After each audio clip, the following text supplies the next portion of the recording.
Good morning, friends. Hello, hello. How are you this morning on this steamy one this day? Hope you are well.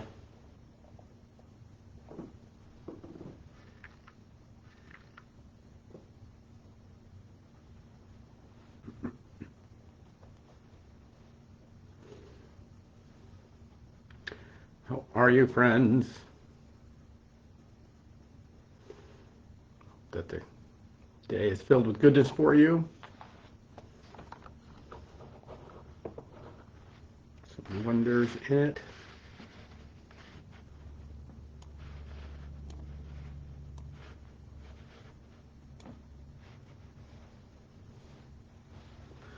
Hello, hello.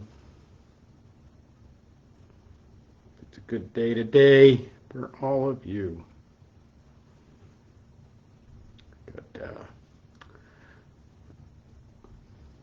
A lot of folks in the world or just in my world maybe, that are carrying griefs and carrying worries, and so praying for you all and the happiness of your days as well. Hope you're doing great. Hey, John, good morning to you. Yvette, good morning. Glad you're here. Hello, everyone. Got a couple more. Allison, good morning to you. How are you? Hope you're grand. Donna, good morning. Yes, I heard a little bird gave me a report. I am so excited, free and clear from all malady. That is wonderful. You have all these beautiful days ahead to get some strength back and do some good things. I was very happy yesterday to hear that you are healing well. So, hey, Deb, good morning to you. Hope you're doing great. Good morning, everyone. All right, let's get going this morning. It is the 20th day of May at this 11:11 on this Wednesday. Glad you're here and a part of the journey. This day is going to be a hot one. That it is the forecast I looked at is this afternoon. It's going to push up into the 90s this afternoon. There might be some actual record-setting heat is possible on the horizon. It's going to be a steamy day, which really this spring feels really radical because we've been really like 40 and rain up until this point. So this kind of 50-degree swing is pretty. I'm feeling it. I think a lot of the people, most people I talk to are feeling it in the changes of the world, how rapidly we are encountering them in these days. And not just in the weather, but in so many things in our life, the transitions of our lives, all of the hellos that the new things, the new people, the new encounters, the new tasks that we're having to say hello to, and all of the goodbyes, all of the things that we're called to let go of, all of the breaking apart, the separations, the distancings that are happening. That the world is in fact nothing more than this journey of hellos and goodbyes in some way. That we just said, that it may get cool and rainy again, but that 40-degree and rain, a couple of days ago to our 90-degree and steamy today. These externals seem to mirror a lot of our internals these days, don't they? And it makes me think whenever we talk about these changes, when we talk about transformation and change, it always brings me back to the Book of Job. The Book of Job is if you want a primer on how to contend with change and transformation and loss. And the thing is those are the nice words, change and transformation and loss. Those are nice words that we put really on what otherwise is labeled as suffering in our world. This how do we contend with the breaking apart of things, with the loss of things, with suffering. And the Book of Job, if you know it, there's this that Job is this faithful guy. He comes along Satan comes along and starts taking things away from him, and both his health, his family. There's all of these tragedies that bestow him. His friends and even the people most dearest to him are convinced that he's sinned and he's been bad in some way, and that's why God is cursing him in these ways. And they all just say, give up. And he does not. This is the one thing that Job does not. He does not give up his relationship with God, but he does ask a lot of questions. It's like, why this? Why that? Why are all these things happening? Why are, what is going on? Can you just kill me and just kill me already? That says Job. And then God comes back with an answer, and it's a long answer, but it's an answer that is it's so long in some ways that because it's repeating kind of the same quality, the same ethos, the same understanding again and again and again with different frameworks and different things, which I think is a lot of what we look at when we look at the physical world and this 50-degree swings, or our emotional life and the way that one day we can feel good and the next day we can feel bad. Our intellectual life. One day we kind of like, oh, I got some clarity in this thing, and the next day we can just, no, I don't know, who am I? Where did I put my keys? What's your name? That our bodies can one day be, I feel good. Next day we can be like, oh, I don't feel so good. Like all of these alternating of states that happen again and again and again in all these different ways kind of mirror this way that God answers Job in his questioning of the suffering that he's enduring. This is from the beginning of the 37th chapter. This is part of God's response to him. At this my heart pounds and leaps from its place. Listen to the roar of his voice, to the rumbling that comes from his mouth. He unleashes his lightning beneath the whole heaven and sends it to the ends of the earth. After that comes the sound of his roar. He thunders with his majestic voice. Then his voice resounds. He holds nothing back. God's voice thunders in marvelous ways, and he does great things beyond our understanding.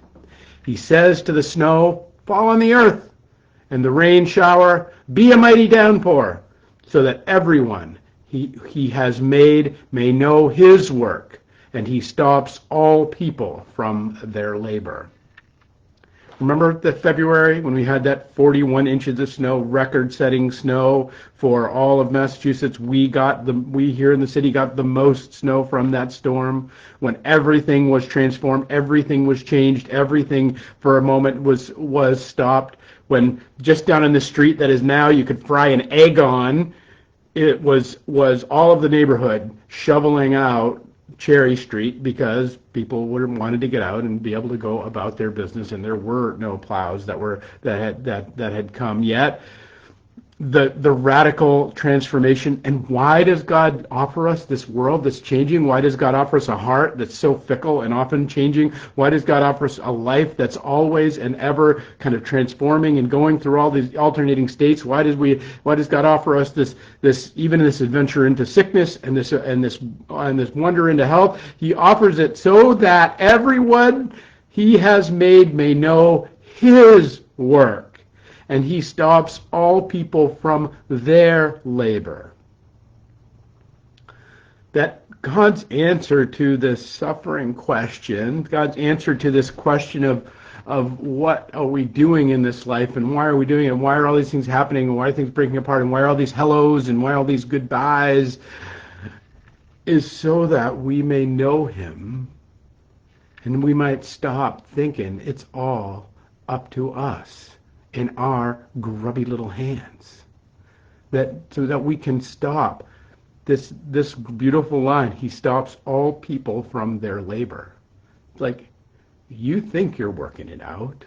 You think that all of these decisions, all of these things are yours to control, and yours to your little white knuckles on the steering wheel that are yours to control, and that these moments, these inflections, these alternating states that we find, whether they're in our physical world, whether in our physical bodies, whether they're in our mercenary little hearts, whether they're in our confused little brains, whether they're in our decaying little bodies, whatever they are, that they are so that we can know that we're not it, and we don't have to be, and we don't have to be. And that in the getting up and in the falling down, in the beauty and in the ugly and challenge, we can know that God is God and that we are his beloved child. That here at the beginning of this 37th chapter, at this my heart pounds and leaps from its place. Listen for the roar of his voice. That today we can fry eggs on sidewalks today. Hear the power and the roar of his voice. That you can't control that any more than you could control the snow from falling, because when God says fall on the earth, that you can stop a raindrop from coming down. Chemtrails and weather modification and HAARP aside, we friends have this invitation to a world where God is God and loves us and cares for us, and that all of these things in every moment and in every being, everything is this invitation to love and to patience and to hear the roaring of his love in the background as if they were waves crashing on a beach, that if you spend enough time at the beach you can not even hear it anymore.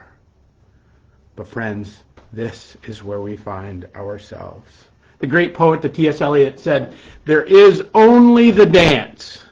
There is only the dance.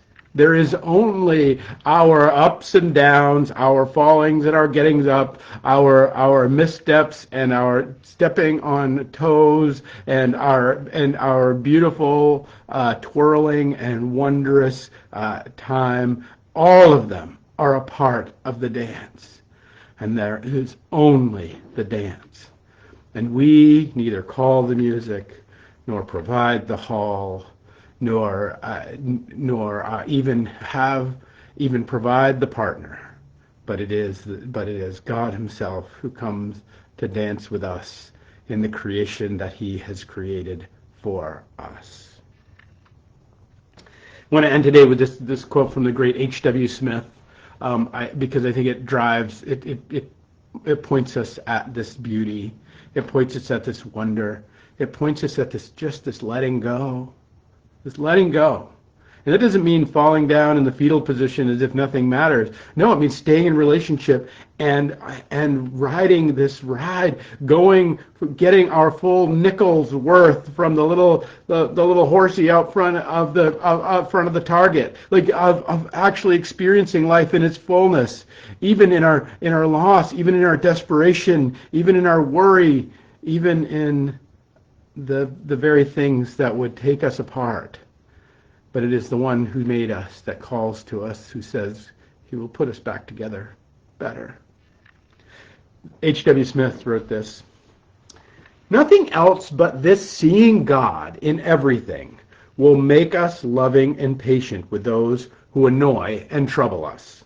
They will be to us then only the instruments for accomplishing His tender and wise purposes towards us, and we shall even find ourselves at last inwardly thanking them for blessings they bring us. Nothing else will completely put an end to all the murmuring or rebelling thoughts. Friends, our murmuring and rebelling thoughts are forgetting that there is only the dance, that our hearts pound and leap as we listen for His voice, and that He stops us from our labor, He stops us from our white-knuckling control, and that all of those things that would sit in our shoe like a rock, like people that we encounter, or even situations in our life, all of them have in them this opportunity to come closer to the one who made us, to cry out to Him, and to stop and know that God is God and we are His children. Peace and grace to you all, my friends. We will pick it up tomorrow with another 11:11.